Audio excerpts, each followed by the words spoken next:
وہ دل سے پڑھ رہا ہے نہیں کیسے معلوم ہے کہ وہ تمام شریک جو عبادات ان کو انجام دے اپنے اپنے وقت پر۔ علماء نے لکھا ہے کہ عبادات کی دو قسمیں ہیں۔ نمبر ایک عبادات بدنیہ، جیسے نماز ہے، روزہ ہے، اس میں بدن کو محنت کرنی پڑتی ہے۔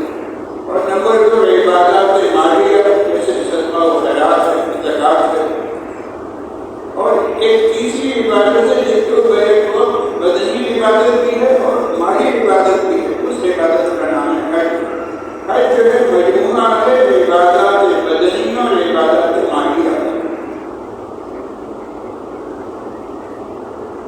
خلیفہ حضرت فاروق اعظم رضی اللہ تعالیٰ عنہ نے اپنے گورنر کو تاکید کی تھی کہ دیکھو عوام کی نمازوں پر کڑی نظر رکھو، یہ دیکھو نماز پڑھ رہے نہیں پڑھ رہے، کیوں؟ اس لیے کہ جو خدا کا باقی ہوگا وہ حکومت کا فرما بردار کیسے ہو سکتا ہے؟ حکومت کا فرما بردار وہی ہوگا جو خدا کا فرما بردار ہے۔ ہونا یہ چاہیے کہ ہم سر سے لے کے پاؤں تک اللہ نے جتنے اعضاء دیے ہیں ہر روز کی سلامتی پر اللہ کا شکر ادا کریں، اور ہر روز پر کی سلامتی پر اللہ کا شکر ادا کرنے کا آسان طریقہ کیا ہے؟ وہ ہے نماز۔ قرآن کریم کہہ رہا ہے وَلَوْ شَاءَ اللَّهُ لَذَهَبَ بِسَمْعِهِمْ وَأَبْصَارِهِمْ، اللہ تعالیٰ چاہیں تو ہماری قوت سماعت، قوت بصارت چھین سکتے ہیں، قوت گویائی چھین سکتے ہیں، لیکن اللہ تعالیٰ نے تمہارے اوپر بڑا کرم کیا ہے کہ تم بول بھی سکتے ہو، سن بھی سکتے ہو، دیکھ بھی سکتے ہو، تمہارے تمام اعضاء کام کر رہے ہیں، سن بھی سکتے ہو۔ تو اس طرح سے اعضاء اپنی اپنی جگہ کام کریں، اس کے شکر کا طریقہ نماز ہے۔ اسی طریقے سے مالی اعتبار سے اگر اللہ تعالیٰ نے تمہیں صاحب حیثیت بنایا ہے تو اس پر شکر کا طریقہ ہے زکوٰۃ، زکوٰۃ کی رقم ادا کرو۔ خوش قسمت ہیں لوگوں کی یہ قابل جو خوشاں اس پاکیزہ وادی کی طرف کھینچے چلے جا رہے ہیں، جسے سیدنا ابراہیم علیہ السلام نے وادی غیر ذی زرع فرمایا تھا۔ وہ ایسی وادی جس میں کوئی اگتی نہیں ہے، مکہ مکرمہ، وہاں زراعت کچھ نہیں ہوتی، تو وہاں پر جو لوگ چلے جا رہے ہیں اور صرف جا نہیں رہے، کھینچے چلے جا رہے ہیں، ان کو باقاعدہ ایک طاقت ہے جو کھینچ کے لے جا رہی ہے، جذب کی کیفیت ہے۔ تو یہ سفر بھی بڑا عجیب سفر ہے، مسافر کی مرضی سے نہیں ہوتا۔ مسافر اگر چاہے کہ میں وہاں سے کروں ہرگز نہیں، جب تک وہاں سے بلاوا نہیں آئے گا، اور جب بلاوا وہاں سے آ جائے گا تو پھر خالی نہ خالی خود بخود پہنچ جائے گا۔ لہٰذا کوشش یہ کرنی چاہیے کہ جو موقع ملا ہے اس سے ہم فائدہ اٹھائیں، ورنہ ایسا نہ ہو کہ یہ موقع نکل جائے اور پھر ہم کہتے رہ جائیں کہ اب پچھتاوت کیا ہو جب چڑیاں چگ گئی تھے، جب چڑیاں چگ گئی تھے تو اب پہچانے سے کیا فائدہ؟ اور پھر صرف یہ نہیں حکم دیا کہ حج کے لیے چلے جاؤ، حج کے لیے جانے سے پہلے حج کے ارکان کو سیکھو۔ کہنے والے نے کہہ دیا، کہنے والے نے کہا کہ یہ حسرت رہ گئی، یہ حسرت رہ گئی، پہلے سے حج کرنا نہ سیکھا تھا، یہ حسرت رہ گئی، پہلے سے حج کرنا نہ سیکھا تھا، کفن بردوش جا پہنچے مگر مرنا نہ سیکھا تھا۔ مرنا سیکھا نہیں اور کفن باندھ کر چلے گئے، تو کفن باندھ کر جانے سے کچھ نہیں ہوگا، پہلے سیکھنا ہوگا کہ کیا طریقہ ہے۔ رمضان المبارک کا مہینہ ختم ہوتا ہے، ختم ہونے کے بعد اگلی تاریخ 1 شوال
تعریف کی ہے.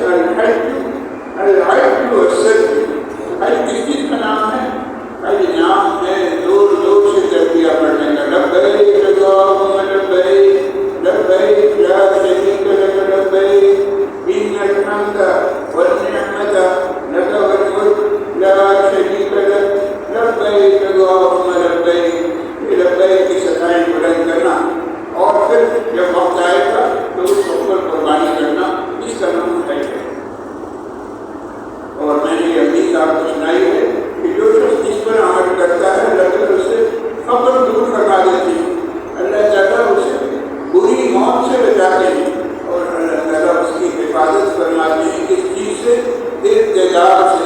کہ جو شخص حج کرے گا مرتد ہو کر نہیں کرے گا، ارتداد سے اللہ حفاظت کرنا. تو حج کی حقیقت کیا ہے؟ فرمایا ہر شخص جو آزادی چاہتا ہے اور اگر کسی کی تابع داری اختیار کرتا ہے تو مجبوراً کرتا ہے. عموماً تابع داری کرنے کی کیا وجہ ہوتی ہے؟ اس کے اسباب کیا ہوتے ہیں؟ 3 اسباب ہوتے ہیں. یا تو کسی شخص سے نفع کی امید ہوتی ہے، جیسے بڑے بڑے بادشاہ، نواب اور چودھریوں کی فرمانبرداری کی جاتی ہے، ان سے کچھ منافع حاصل ہوتے ہیں. یا بعض اوقات آدمی کسی کی بات اس لیے مانتا ہے کہ اس سے نقصان کا اندیشہ ہوتا ہے. کسی بھی بڑے سے جان کا، مال کا، عزت کا خطرہ ہے تو اپنی جان، مال، عزت محفوظ کرنے کے لیے اس کی بات مان لیتے ہیں. اور فرمایا کہ اطاعت اور فرمانبرداری میں ایک اور اہم چیز ہے، اس کا نام ہے محبت. کیا ہے؟ اسے نفع نقصان کی کوئی بات نہ ہو لیکن صرف محبت ہوتی ہے. محبت کے لیے آدمی بات مانتا ہے. انسان اپنے والدین کی فرما برداری کرتا ہے، اولاد سے فرما برداری کرتی ہے ماں باپ کی، اور ماں باپ جو ہے وہ اولاد کے نفع اٹھاتے ہیں. کیوں؟ محبت کی وجہ سے. یہ محبت ہے. فرمایا کہ محبت کے 4 اسباب ہوتے ہیں. نمبر 1 جمال، نمبر 2 کمال، نمبر 3 نیوال اور نمبر 4 قرب. 4 وجوہات کی بنا پر محبت کی جاتی ہے. ان چاروں وجوہات پر غور کر لیجیے. نمبر 1 جمال، ساری دنیا کا حسن ایک ہی ذات کے پاس وہ اللہ تعالیٰ کی ذات. نمبر 2 کمال، ساری دنیا کے کمالات کی انتہا اللہ تعالیٰ پر ہے تو اللہ کے پاس جمال بھی ہے، کمال بھی ہے. نمبر 3 اور کمال کے مطابق کسی نے کہا ہے کہ کسبِ کمال تم کے عزیز جہاں شبی، کسبِ کمال تم کے عزیز جہاں شبی، کسبِ کمال نگردت عزیز جہاں. اپنے اندر کمال پیدا کرو. جب تک کمال پیدا نہیں کرو گے لوگوں کی نظر میں تم محبوب نہیں ہو. اور کوئی بھی ایسا شخص جو اپنے کمال نہ کرے، کمال پیدا نہ کرے، وہ لوگوں کے نزدیک محبوب نہیں ہو سکتا. تو جمال، کمال، یہ دونوں باتیں مکمل طور سے ہیں اللہ رب العزت کے پاس. تیسری چیز ہے نیوال، احسان. کہا جاتا ہے ہر انسان عزیز الاحسان. انسان جو ہے وہ احسان کا بدلہ ہوتا ہے. کوئی اس کو احسان کرے تو بدلہ اس کا فرما بردار ہو جاتا ہے. تو اللہ تعالیٰ کے اپنے مخلوق پر کتنے احسانات ہیں. لا تعد ولا تحصى. اتنے انعامات ہیں کہ تو گنا نہیں جا سکتا، شمار نہیں کیا جا سکتا. تو محبت کی 3 وجوہات بیان ہو گئی: جمال، کمال، نیوال. اور آخری چیز ہے قرب. اولاد سے، بھائی بہنوں سے، عائلہ خالد سے، استاد سے، شیخ سے. محبت کی کیا وجہ ہوتی ہے؟ یہی وجہ ہوتی ہے کہ ان کا قرب ہے. تو اور اللہ تعالیٰ سے زیادہ نہیں کوئی ہے. فرمایا کہ وَنَحْنُ أَقْرَبُ إِلَيْهِ مِنْ حَبْلِ الْوَرِيدِ. ہم تو تمہاری شہرت سے بھی زیادہ قریب ہیں. تو محبت کے 4 اسباب اللہ تعالیٰ میں پائے جا رہے ہیں اور بدرجۂ حسن اور بدرجۂ اکمل پائے جا رہے ہیں. لہٰذا اس کا تقاضا یہ ہے کہ ہم اللہ کی بات مانیں. سب سے زیادہ محبت کے اللہ تعالیٰ سے ہی ہونی چاہیے اور سب سے زیادہ فرما برداری بھی اللہ کی اختیار کرنی چاہیے.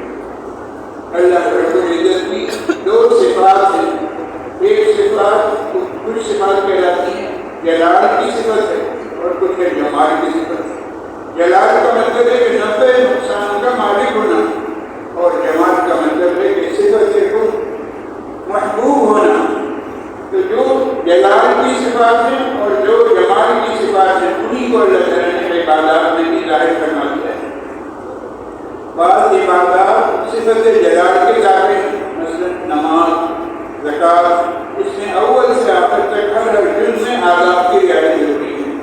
اور فرمایا کہ اس کے برعکس بعض عبادات وہ ہیں جو صفت جمال کے تابع ہیں، مثلا روزہ ہے، حج ہے، ان عبادات میں محبوب کے بتلائے ہوئے طریقے پر عمل کرنا ضروری ہے۔ محبت کا تقاضا کیا ہے؟ محبت کا تقاضا یہ کہ بے خودی کی کیفیت ہو، یہ جتنی زیادہ ہوگی اتنا ہی کمال سمجھا جائے گا۔ انسان اپنی عقل، اپنی نزاکت، اپنی آرائش و نگاہش، اپنا ہوش، سب کچھ چھوڑ کے ان سب چیزوں سے آزاد ہو جائے، اسی کا نام محبت ہے۔ عشق جب پورا ہوگا اپنے آپ کو پروانی کی طرح محبوب پر نثار کر دے گا، جلا ڈالے گا۔ کسی نے کہا ہے اے اذان دینے والے لوگ، اگر تجھے عشق سیکھنا ہے تو پروانے سے سیکھ۔ پروانہ کیا کرتا ہے کہ جل کر جان دے دیتا ہے مگر آواز نہیں نکالتا۔ عاشقان کا مذہب و ملت جدا، عاشقوں کی مذہب اور ملت الگ الگ ہوتی ہے۔ انسان کو اللہ تعالیٰ نے اشرف المخلوقات بنایا ہے تو اس کے لیے عشق بھی ایسا ہونا چاہیے جو نہ بلبل میں ہو نہ پروانے میں ہو۔ دنیا کی کوئی مخلوق عشق میں اس کی نظیر پیش نہ کر سکے، ایسی محبت اللہ رب العزت سے ہونی چاہیے۔ تو روزہ اور حج دو عبادتیں یہ صفت محبوبیت کی بنا پر مقرر کی گئی ہیں، اور اس راہ کی پہلی منزل وہ ہے کھانا پینا اور رشتےداری تعلقات سے کنارہ کشی۔ اس کا اظہار کیا تھا بندے نے کب؟ ماہ رمضان مبارک میں۔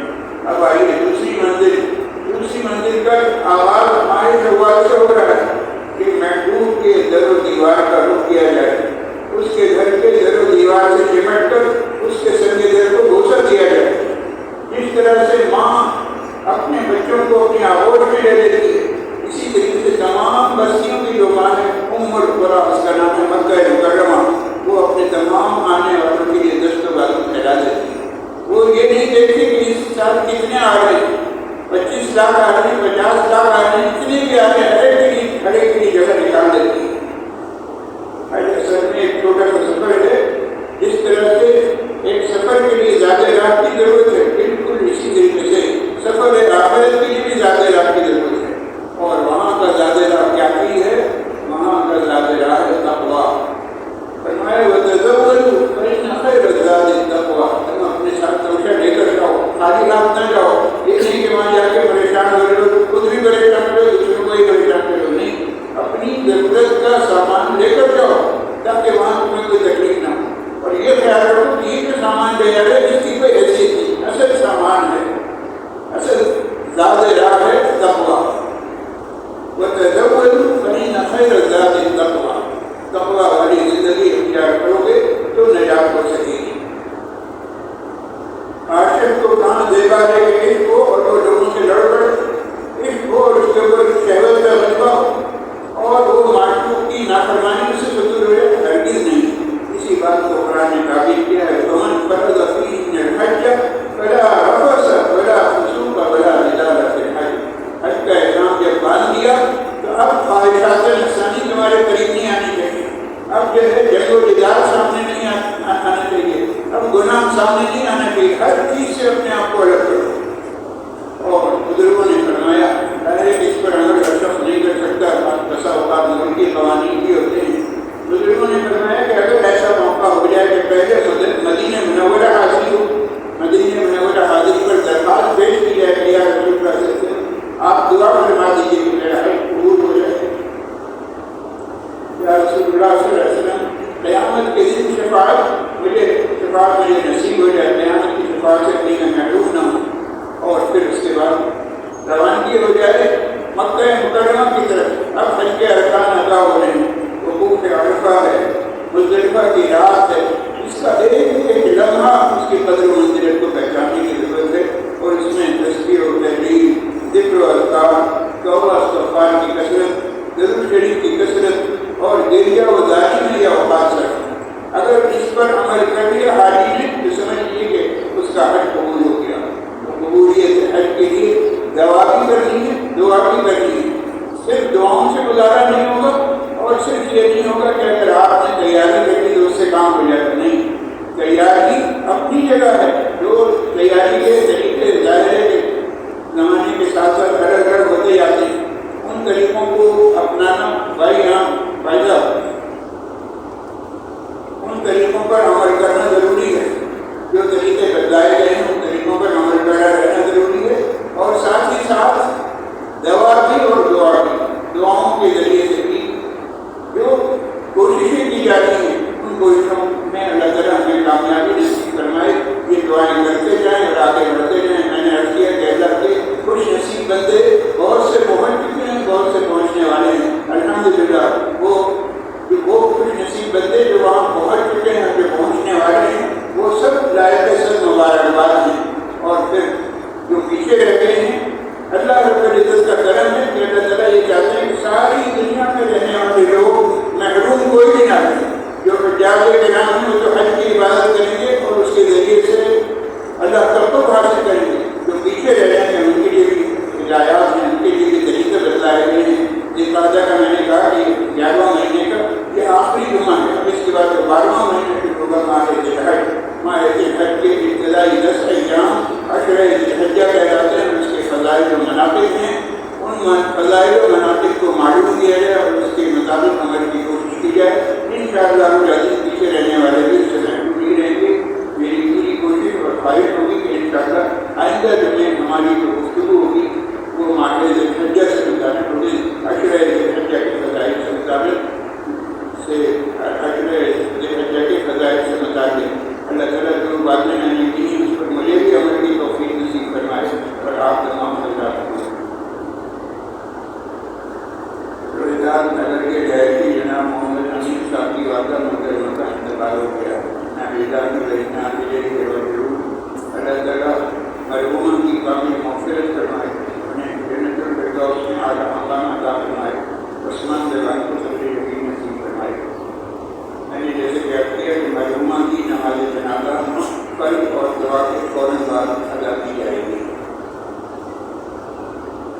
حافظ خالد صاحب کی اہلیہ، جنید الہی صاحب کی والدہ نعمان راجد صاحب، رفیق صاحب کی اہلیہ ارشاد صاحب کی والدہ سعید صاحب، جبار ولی محمد صاحب، محمد زبیر صاحب، عبدالحادی صاحب، فیروز قمر صاحب، جناب محب اللہ صاحب کی والدہ محترمہ جنید صاحب، نعمان صاحب، سعید الرحمان صاحب، اعجاز صاحب اور ان کے اہل خانہ، سجاد صاحب اور ان کے اہل خانہ، محمود علی صاحب، عبدالرزاق صاحب، اس کے علاوہ عمار کی والدہ کے لیے بھی دعائے صحت کی درخواست کی گئی ہے۔